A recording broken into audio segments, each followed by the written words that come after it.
Just like with the essential drop test, I have both phones over here plus the case that we're going to be testing. And then on this side I have a phone recording in slow motion. This is the Galaxy Note 8, the clear version that I made a couple of days ago. And then on this side over here I have the Galaxy S8 Plus, also recording in slow motion. So I'll do a couple different drop tests, one sliding it off my knee, seeing how it handles the concrete, and then from waist height, and then chest. This is the Carapax case. Looks like it has two layers to it, an outer hard plastic layer and an inner rubber layer for impacts and drops. And it looks like it has the dual protection where it counts on the corners and the sides.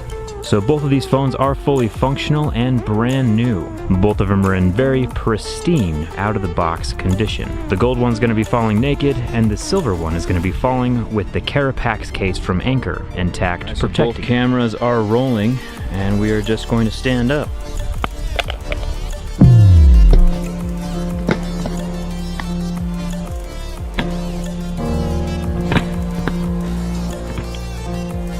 Take a look at this one first. The screen is fine, the metal is fine, back glass is fine. Alright, we're good to go. Looks like the Carapax case is fine. Looks like all four corners are good, just a small little divot in the plastic right here. But the screen is still functioning. Let's do a little bit higher up.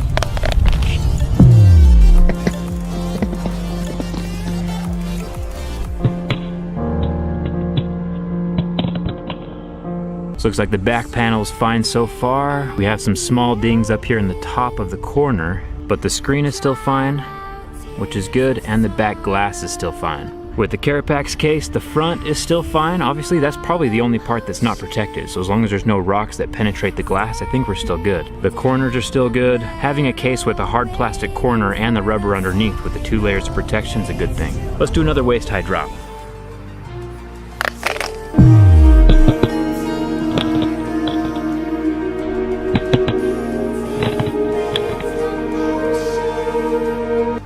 The front is still working. There's some little damage on the corner there. The glass is still good. And on the Carapax from Anker, little damage on the plastics, but that's probably normal. You know, concrete and plastic don't mesh well together. But it's still better, the plastic of your case, than the metal of the phone. Let's go again from waist height. We'll do it 2 more times. We'll drop it directly on the side like this.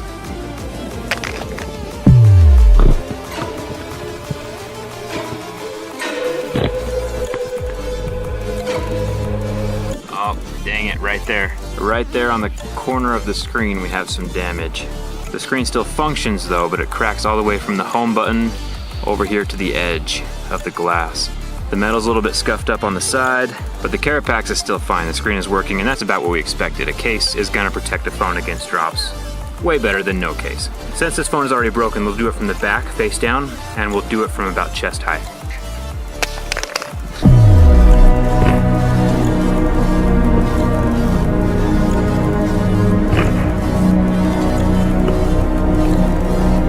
Looks like the Carapax, the front screen is still working. We'll take the case off really quick and check out the back cover since it hit pretty hard on the back. Back is still 100% fine.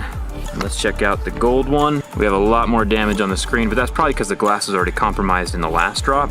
And then the back also roasted.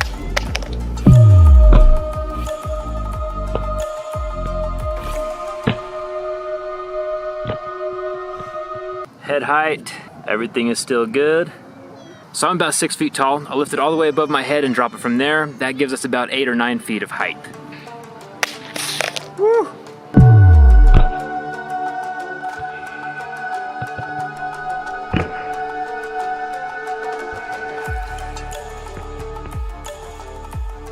So we dropped it from about 9 feet. The back of the case is pretty hashed, but the point of the case isn't to have a pretty case. The point of a case is to have a pretty phone.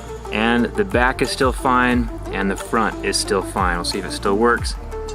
That's pretty impressive. I give a thumbs up to Anker for sponsoring this video, as well as having a fantastic case for the iPhone 8. I'll put a link in the video description for this case if you want to get one for yourself. Obviously we've seen it works. It protects the front and the back during drops, chest and waist.